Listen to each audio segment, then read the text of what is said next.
ollaan täällä huipulla. Onhan tää oikeesti hienon näköinen paikka. Mun täytyy olla aika iso ton lipu, joka tuolla viehuu vastarannalla. Siinä on Fosforin salmia.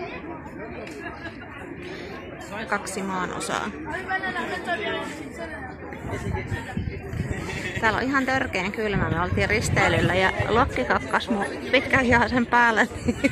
Mulla on pelkkä hihaton mekko ja täällä on ihmiset toppatakeissa. Niin on mulla tällainen huivi, mikä mulla on mukana, millä mä oon peittänyt pään tuolla moskeijassa. Niin koitan verhoutua tällä. Ja Tonillakaan ei ole kyllä kuin teepaita. Tuolla se on ostamassa tollasia crazy potatousia. Kuvataanpas perunatkin. Mä kuvaan tässä vähän videoa.